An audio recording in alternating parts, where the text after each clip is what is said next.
I got to admit, I wasn't super impressed with the Nvidia 2000 series cards, but Nvidia's 3000 series Ampere cards, they're luscious.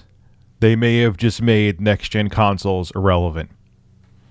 Not really, and I know people are going to be pissed off that I said that, but anyway, let's roll with it. Skip it up and that up. So Nvidia, a few days ago, just revealed their next-gen cards, their Ampere cards, their 3000 series graphics cards.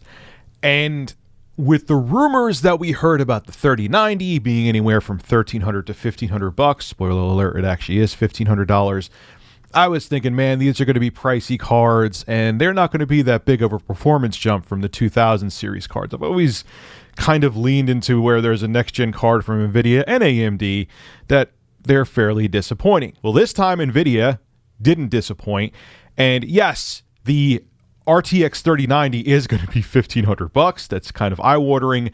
The 3080 and 3070 are actually really impressive, and you may not be a PC gamer now, and I'm not trying to sell you on PC gaming, but if there was a time to jump into PC gaming, this would be it. Now, here are the specs coming from GameSpot.com. This is the RTX 3090, RTX 3080, RTX 3070.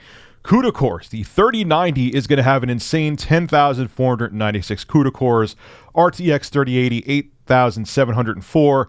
And the RTX 3070, which outperforms, according to NVIDIA, a 2080 Ti, which is, as of now, NVIDIA's flagship card, has 5,888 CUDA cores. Then we're going to go into like the boost clocks. You could look at that. But memory, the 3090 is going to have 24 gigs of GDDR6X. The 3080, which NVIDIA seems like that's the card they want you to get, it's going to have 10 gigabytes of GDDR6X. And the 3070 is going to have 8 gigabytes of GDDR6. They're all going to have HDMI 2.1 support. And the power consumption on all these boys is going to be a lot. The 3090 is going to be 350 watts, 3080 320 watts, RTX 3070 220 watts. The 2080 Ti required 250 watts.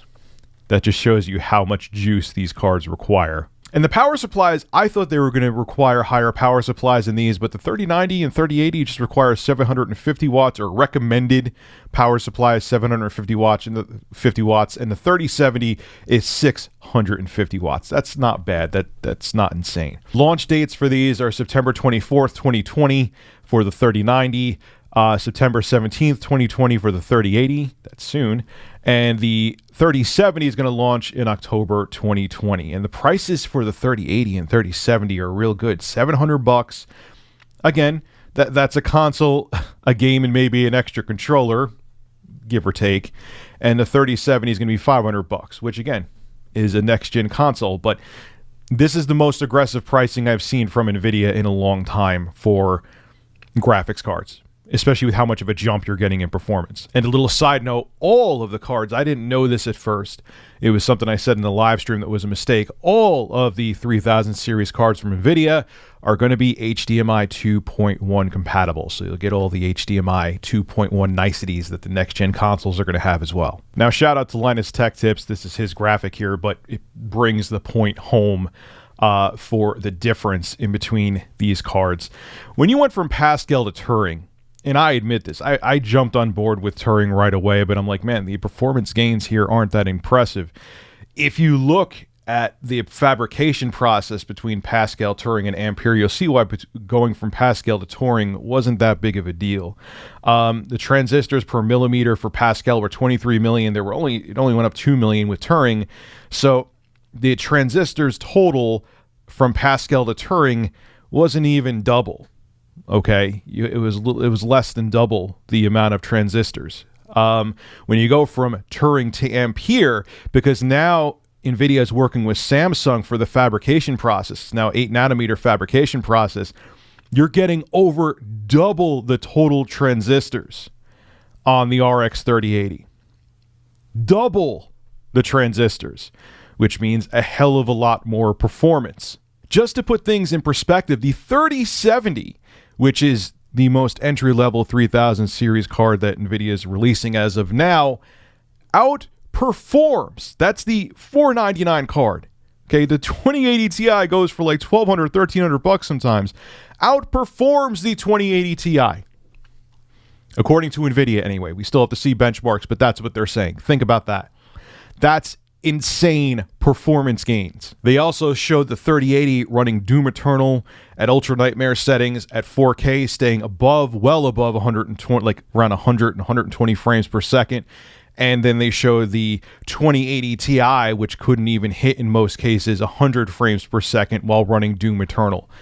Big performance gains once again. And they showed a Marble demo running on an Ampere graphics card. And with Ampere, the Marble demo, with help from the DLSS, which is Deep Learning Super Sampling, ran at 1440p 30 FPS. With Turing, that same demo could only run at 720p 25 FPS. Again, huge performance gains. Now, I'm going to get a 3080 and 3090. I'm going to put a 3090 in my Intel rig. Yes, only with PCIe 3.0. And I am going to put the 3080 in my Mini ITX 3950X AMD rig. Then I'm going to see how that performs. I'm really excited to see that. Now, look, I know people are going to see the title of this video and get angry, but I'm kind of annoyed at Sony and Microsoft right now. We are in September. We're almost a week into September, and we still don't know prices of the next-gen consoles. Here's Nvidia offering us next-gen features, and they told us the prices already, and we could pre-order them soon.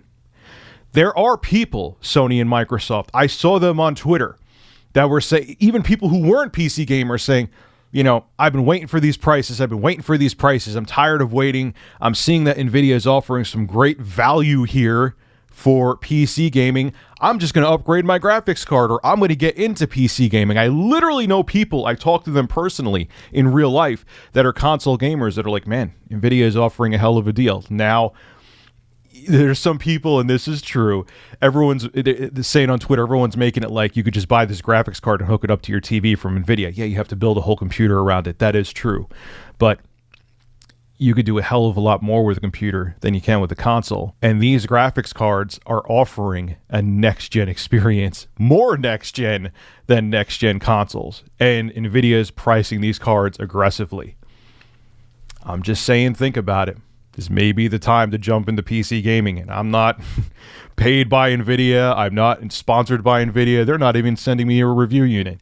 I just know when I see a good deal, and this is a good deal. And it'll be interesting to see what AMD comes back with and tries to compete with when it comes to PC graphics cards, because this is going to be tough to beat. These 3000 series cards from Nvidia are going to be real tough to beat. This is Rich of Review Tech USA signing out. Have a good one.